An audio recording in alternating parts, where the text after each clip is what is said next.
O que meu bairro tinha? César de Souza. História de César de Souza. O povoamento de César de Souza foi iniciado no século XX por Pedro Avinon, mas a origem do nome vem do fundador da ferrovia. A ferrovia de César de Souza foi fundada em 1º de janeiro de 1893 pelo engenheiro João Augusto César de Souza. Igreja. Como foi fundada a Igreja de São Pedro? Em 1950, o senhor Pedro Romero loteou as suas terras. Como as pessoas que já moravam nessas terras se juntavam para seguir reza, Romero resolveu doar um desses lotes para construir uma igreja. Com o decorrer do tempo, as pessoas foram construindo a igreja, a qual recebeu o primeiro nome de Igreja de Nossa Senhora Aparecida. Só mais tarde é que mudou para a Igreja de São Pedro Apóstolo, devido ao nome que recebeu o local já povoado, ou seja, Jardim São Pedro. A indústria e seu grande papel. Indústria Mecânica Marcado. Foi fundada no dia 8 de agosto de 1921 pelo Código 216. Era uma das primeiras empresas na época. Com a instalação de indústrias, houve um desenvolvimento significativo na região de César de Souza. Escolas. Uma das primeiras escolas de César de Souza foi a EEPSG Professor Sebastião de Castro, que foi fundada na zona rural com apenas 2 salas. Outra escola que também foi uma das pioneiras foi a Escola Professor Dr. Rubens Mercadante de Lima. Grandes famílias que colaboraram para o crescimento de César de Souza.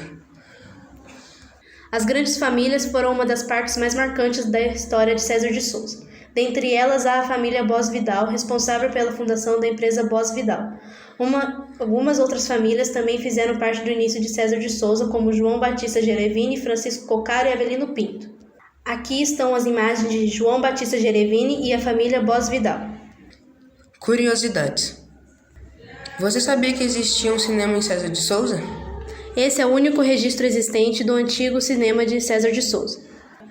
Você sabia que o bairro Butujuru fazia parte de César de Souza? O bairro César de Souza foi subdividido em várias regiões: Vila Pauliceia, juntamente com Jardim Juliana, Jardim Cíntia, Vila Suíça, Jardim São Pedro, juntamente com a Vila Aparecida, Butujuru, Jardim das Bandeiras e Rio Acima. Você sabia que César de Souza tinha um time de futebol?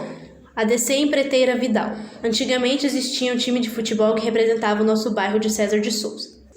Bom, pessoal, essa foi um pouco da história de César de Souza, sobre o povoamento, a história, curiosidades, famílias e etc. Com o passar do tempo e o desenvolvimento do povoamento, se torna um distrito da cidade de Mogi das Cruzes e a chegada de algumas empresas e indústrias, formando um polo industrial, o crescimento do comércio e a construção de novas escolas municipais, creches e novas escolas estaduais, a Escola Dora Peretti e a Escola Vereador Alcide Celestino Filho, a qual este projeto foi elaborado por seus alunos. Espero que tenham gostado da história de César de Souza e até uma próxima. Encaminhando para o final da apresentação, agradecemos à Prefeitura e Secretaria da Cultura pelos conteúdos disponibilizados e ao Sr. João Lobo de Souza, conhecido popularmente como Seu Lobo, Seu Lobinho, que trabalhou na estação de trem de César de Souza na década de 60, pai do Célio Zigoto, professor da nossa escola, o qual somos estudantes Jennifer e Diego, do 7º ano do ensino fundamental, e com os professores colaboradores Edgar, Carinas e Silvano. Obrigado por nos assistirem.